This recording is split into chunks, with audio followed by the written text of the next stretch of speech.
Although the test has its critics, there's evidence that IAT responses correlate with other indirect measures of prejudice. In one study, participants in a brain imaging machine viewed pictures of black faces and white faces.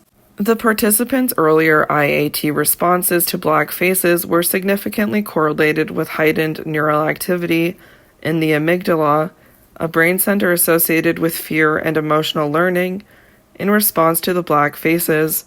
Their scores on a more traditional conscious measure of prejudice, the modern racism scale, were not correlated with this difference in neural activity, suggesting that the IAT assessed an important component of attitudes that participants were unable or unwilling to articulate. An important question, however, is whether a person's responses on the IAT are predictive of behavior that's more significant than pressing computer keys.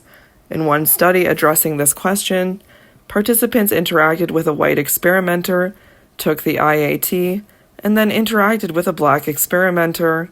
The participants' IAT scores predicted the discrepancy between how much they spoke to the white versus the black experimenter, how often they smiled at the white versus the black experimenter, and the number of speech errors and hesitations they exhibited when interacting with the white versus the black experimenter.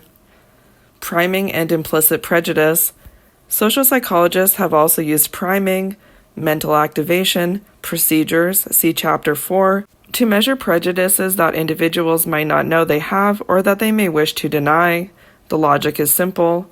If I show you the word butter and then ask you to tell me as quickly as you can whether a subsequent string of letters is a word, you'll recognize that bread is a word more quickly than you'll recognize that car is a word because of your pre-existing association between bread and butter. Similarly, if you associate nuns with virtue and charity, you're likely to respond quickly to positive terms, good, benevolent, trustworthy, after seeing a picture of a nun. But if you have negative associations to nuns, say you see them as strict, rigid, or cold, you're likely to respond more quickly to negative terms, mean, unhappy, unbending, after seeing a picture of a nun. Priming. The presentation of information designed to activate a concept, such as a stereotype, and hence make it accessible. A prime is the stimulus presented to activate the concept in question. As shown in Figure 11.2, an implicit measure of prejudice can thus be derived by comparing a person's average reaction time to real and made-up words, preceded by faces of members of a given category, shown before, compared with control trials, in which positive and negative words are preceded by faces of people not in that category, shown before. As discussed later in this chapter, numerous studies using these priming methods have shown that people who are sure they aren't prejudiced against blacks nonetheless respond more quickly to negative words preceded by pictures of black faces and more slowly to positive words preceded by pictures of black faces. And one shouldn't assume that people are lying when they deny such prejudices. They may simply not have conscious access to many of their true attitudes and beliefs. A variant of this sort of priming procedure, the affect misattribution procedure, AMP, doesn't measure how quickly people respond to a stimulus after a given prime, but how people evaluate that stimulus. In the AMP, subjects are shown a picture of a member of a particular target group, a Muslim, a transgendered individual, a hedge fund manager, which is immediately followed by a neutral or unfamiliar image, say a belt buckle or a Chinese pictograph. The key question is whether the feelings associated with the target group, for example Muslims, transfer to the subject's evaluations of the subsequent, otherwise neutral image, for example Chinese pictographs. If the person has negative associations to Muslims, the average rating of Chinese pictographs that follow the presentation of the image of a Muslim should be lower than the average rating of pictographs that follow non-Muslim faces. Responses on the AMP have been shown to be related to political attitudes, other measures of racial bias, and significant personal habits like smoking and drinking. Figure 11.2, an effective priming paradigm. People are faster to identify real words, rather than made-up words, after seeing pictures of members of a given group if they associate those real words with that group.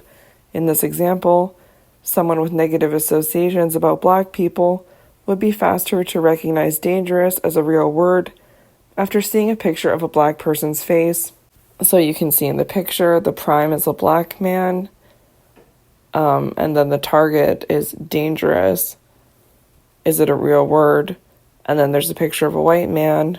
The target is milk. Is it a real word? Affect misattribution procedure, AMP. A priming procedure designed to assess people's implicit associations to different stimuli, including their associations to various ethnic, racial, occupational, and lifestyle groups. Looking back, in much of today's Western world, prejudice and discrimination are frowned upon. This trend has led to an explicit rejection of prejudiced attitudes that nonetheless can be accompanied by subtle and often non-conscious discriminatory behavior. The schism between what people consciously maintain and how they sometimes feel or act has led to the development of various indirect measures of beliefs and attitudes about different groups.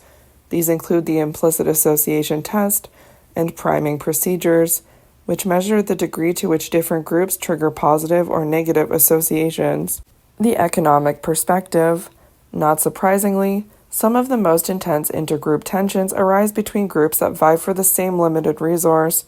Israelis and Palestinians claim ownership of much of the same small strip of land and, to put it mildly, they have difficulty getting along. Immigrants to the United States, especially those from Mexico and Central America, face some of the harshest discrimination from those U.S. citizens who see them as threats to their own jobs. Filipino, Sri Lankan, and African guest workers in rich Gulf countries like Qatar and the United Arab Emirates have been known to quarrel with one another and to stick to their own kind. These observations highlight the core tenets of the economic perspective on prejudice and discrimination. Groups develop prejudices about each other and discriminate against one another when they compete for material resources. Realistic group conflict theory.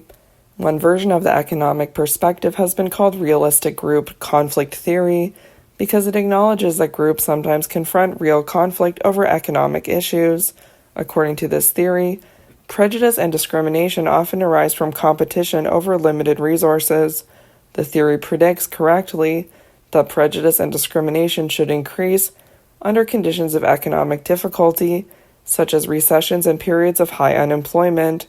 When there's less to go around or when people are afraid of losing what they have, competition intensifies. Realistic group conflict theory. A theory that group conflict, prejudice, and discrimination are likely to arise over competition between groups for limited resources.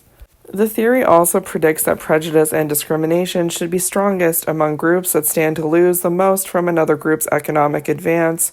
For example, working-class white Americans exhibited the most anti-black prejudice in the wake of the civil rights movement. Blue-collar jobs were most at risk once millions of black Americans were allowed to compete more freely for entry-level manufacturing jobs in companies from which they had previously been excluded. Similarly, Donald Trump's efforts during the 2016 presidential campaign to depict immigrants as threats to American job holders resonated most strongly among white voters in communities experiencing hard times economically. Realistic group conflict theory has been expanded to address the fact that groups often compete not just for material resources, but over ideology and cultural supremacy as well. Groups fight over whose God should be worshipped, what values should be taught, and what should and shouldn't be allowed to be shown on television and posted on the internet. The theory also specifies some of the ways group conflict plays out. First of all, a pronounced ethnocentrism develops, that is, the other group is vilified and one's own group is glorified. Anyone who has ever played pickup basketball knows this phenomenon well. An opponent whose antics seem intolerable instantly becomes more likable once that person becomes a teammate. More generally, people in the outgroup are often thought of in stereotyped ways and are treated in a manner normally forbidden by one's moral code. At the same time, loyalty to the in-group intensifies, and a circle-the-wagons mentality develops. For example, in the wake of the 9/11 terrorist attacks on the World Trade Center, Many people reported that individuals across different ethnic and racial groups in the United States seemed to pull together more than they had beforehand. In an experimental investigation of this tendency, telling white students that the attacks were directed at all Americans, regardless of race and class, served to reduce prejudice toward African Americans. Ethnocentrism, glorifying one's own group while vilifying other groups. The Robbers Cave experiment. A group of researchers explored the ethnocentrism that results from intergroup competition in one of social psychology's classic studies. In 1954, Muzaffar Sharif and his colleagues carried out an ambitious experiment far from the confines of the psychology laboratory. 22 fifth-grade boys were taken to Robbers Cave State Park in southeastern Oklahoma, so named because the outlaws Belle Starr and Jesse James supposedly hid there. The boys had signed up for a 2.5-week summer camp experience that, unbeknownst to them, was also a study of intergroup relationships. The research team spent over 300 hours screening boys from the Oklahoma City area to find 22 who were not unusual in any way. None had problems in school, all were from intact middle-class families, and there were no notable ethnic group differences among them. The boys, none of whom knew each other beforehand, were divided into 2 groups of 11 and taken to separate areas of the park. Neither group even knew of the other's existence initially. Competition and intergroup conflict. In the first phase of the experiment, the 2 groups independently engaged in activities designed to foster group unity, pitching tents, preparing meals, and took part in such common camp activities as playing baseball, swimming, and putting on skits. Cohesion developed within each group, and one group of boys named themselves the Eagles and the others named themselves the Rattlers. In the second phase, the Eagles and Rattlers were brought together for a tournament. Each member of the winning team would receive a medal and a highly coveted pocket knife, a reward researchers would certainly not hand out to young boys today. Members of the losing team would get nothing. The tournament lasted 5 days and consisted of such activities as baseball, touch football, tug of war, cabin inspections, and a treasure hunt.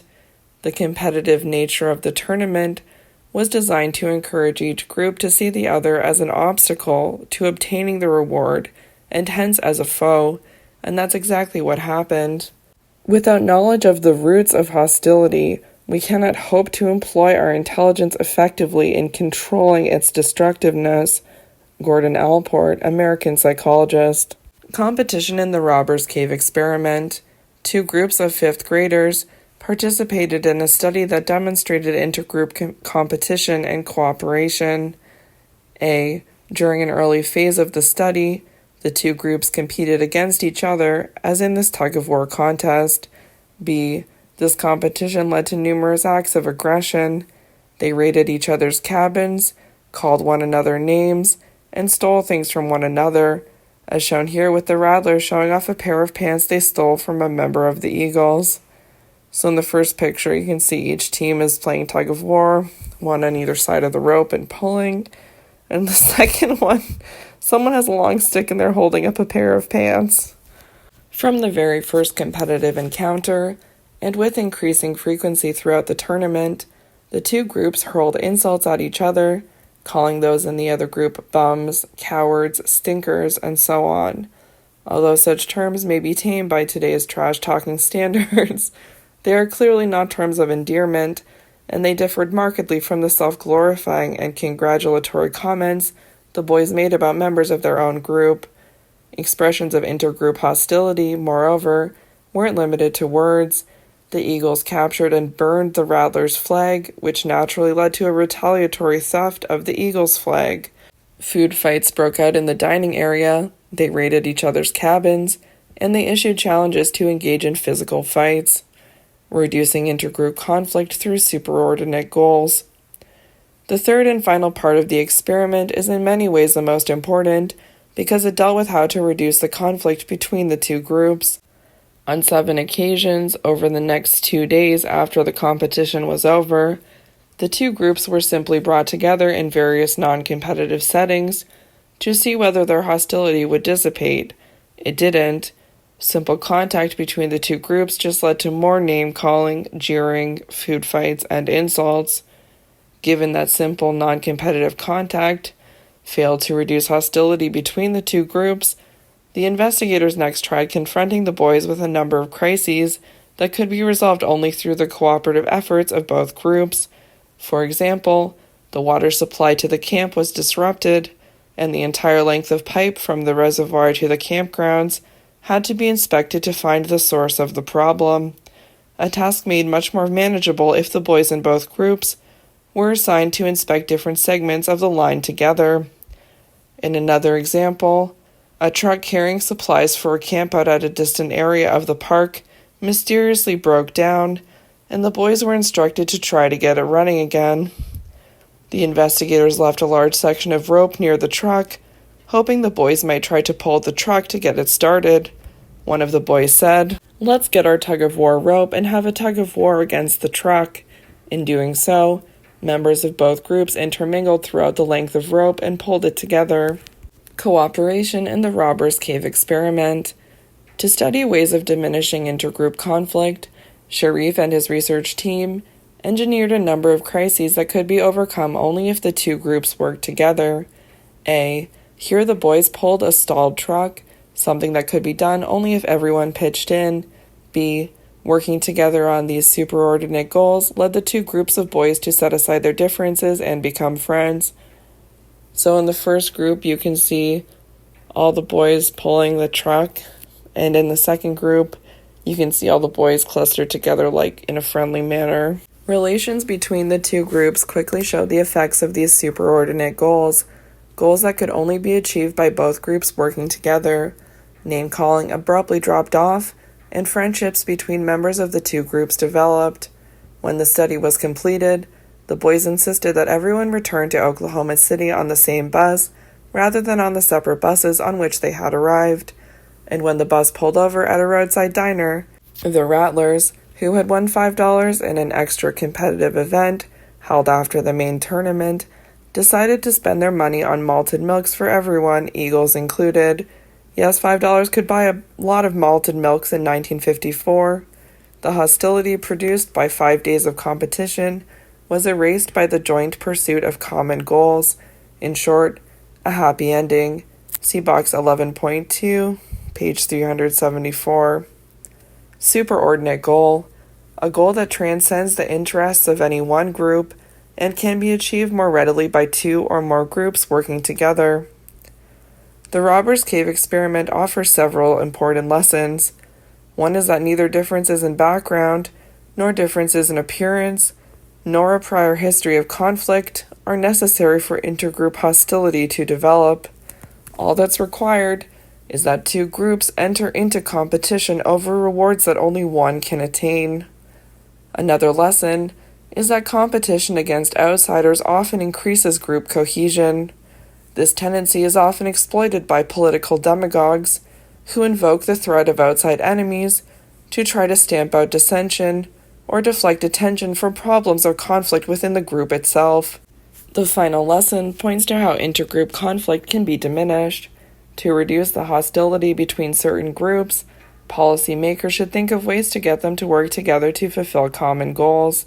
Simply putting adversaries together to get to know one another better is usually not enough. It's the pursuit of bigger, shared, superordinate goals that keeps everyone's eyes on the prize and away from troublesome subgroup distinctions.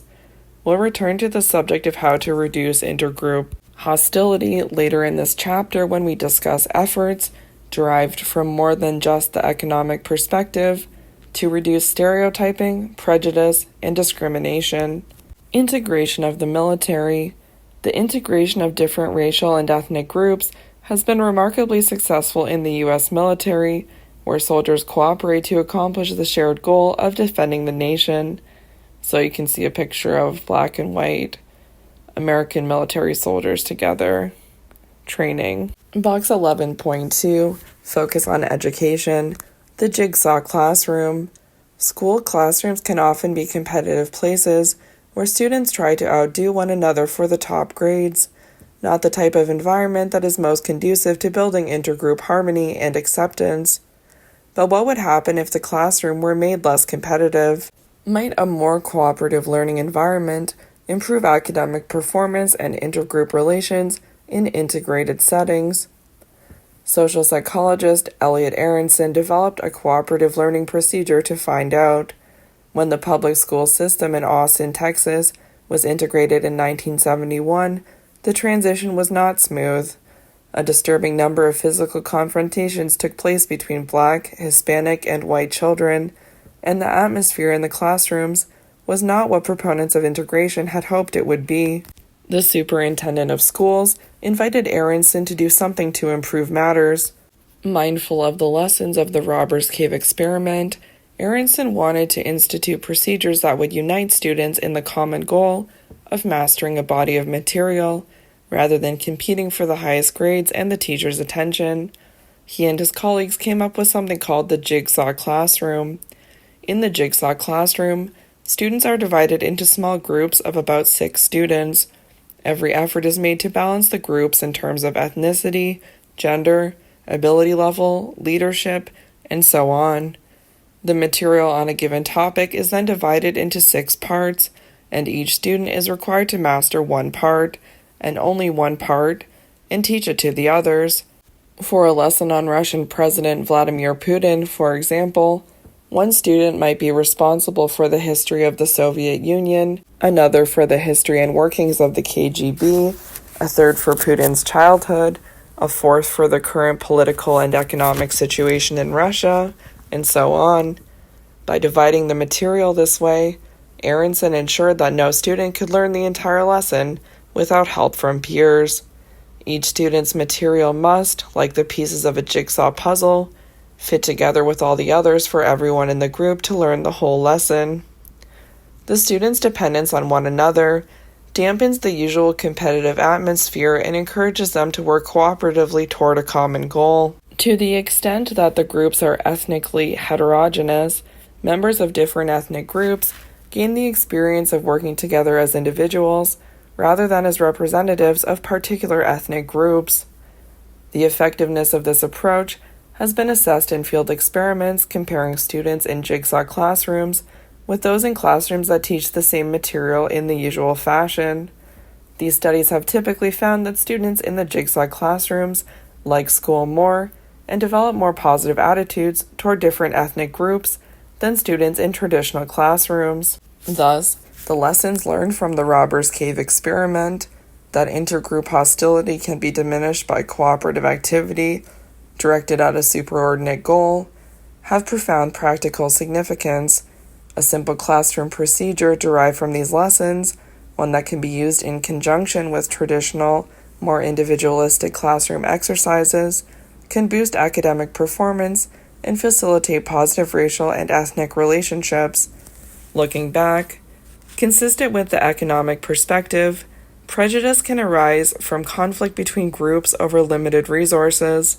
The Robbers Cave experiment serves as an instructive model of this sort of conflict, showing how otherwise friendly boys could turn into enemies when placed in groups competing for a limited resource.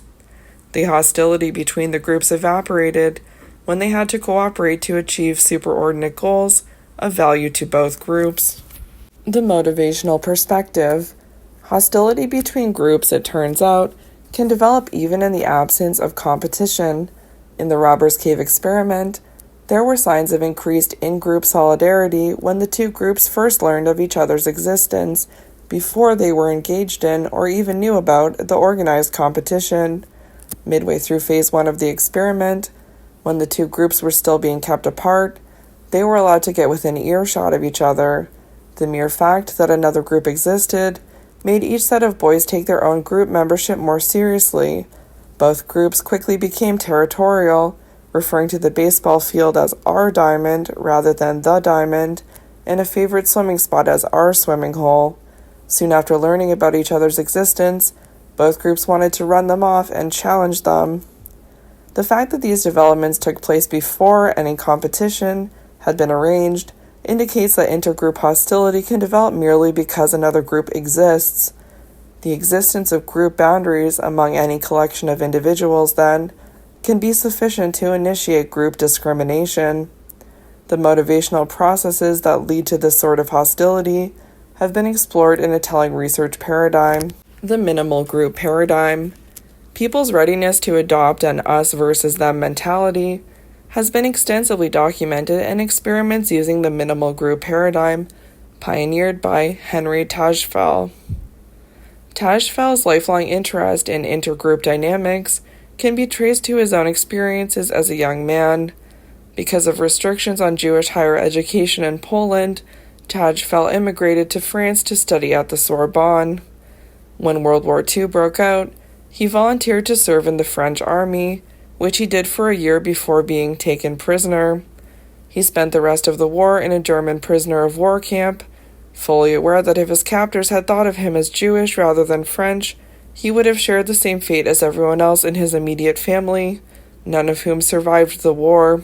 In his research, Tajfel created groups based on arbitrary and seemingly meaningless criteria, and then examined how the members of these so-called minimal groups behaved toward one another. The participants first performed a rather trivial task and were then divided into two groups, ostensibly on the basis of their responses. In one such task, for example, participants had to estimate the number of dots projected briefly on a screen. Some participants were told they belonged to a group of overestimators, and others that they belonged to a group of underestimators.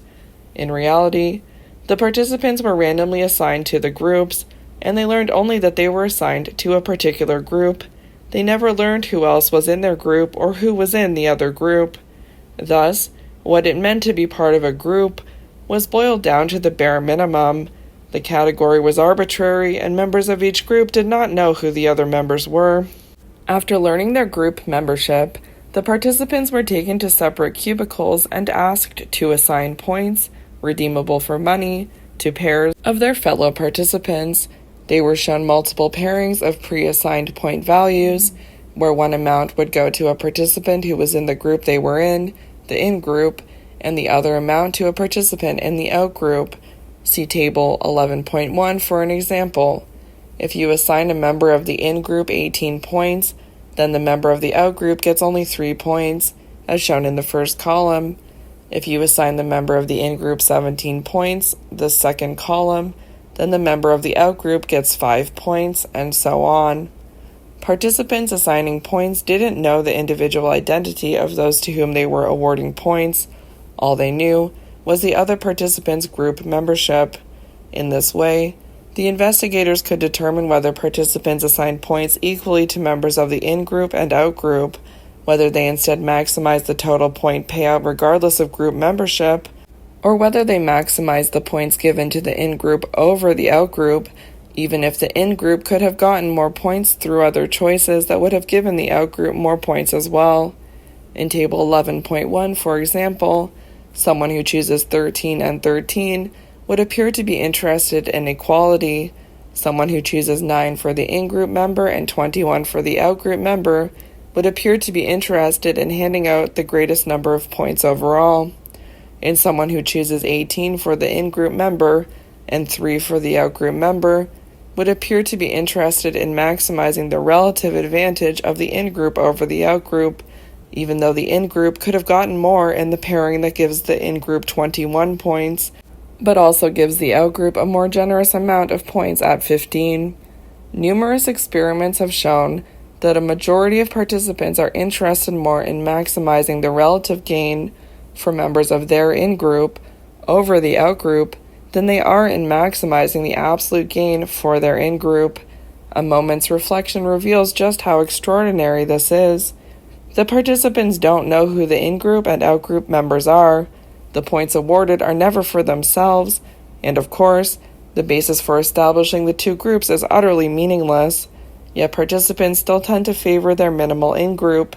In fact, they're willing to do so at a cost to the in-group, which earns fewer points when the focus is on beating the other group, rather than on maximizing their group's absolute gain. The in-group favoritism that emerges in this context demonstrates how easily we slip into thinking in terms of us versus them. And if history has taught us anything, it is that the us versus them distinction, once formed, can have enormous and enormously unfortunate implications. Table 11.1, awarding points in the minimal group paradigm. So it's a table, and the two rows are in-group and out-group, and then in the columns you can see the relative value of points given in combination between the in-group and the out-group. So for example, if you give the in-group 18 points, the out-group gets 3. If you give the in-group 17 points, the out-group gets 5. In-group 16, out-group 7. In-group 15, out-group 9. In-group 14, out-group 11. In-group 13, out-group 13. In-group 21, out-group 15. In-group 11, out-group 17. In-group 10, out-group 19. In-group 9, out-group 21. Minimal group paradigm, an experimental paradigm in which researchers create groups based on arbitrary and seemingly meaningless criteria, and then examine how the members of these minimal groups are inclined to behave toward one another. Cruelty and intolerance to those who do not belong to it are natural to every religion. Sigmund Freud.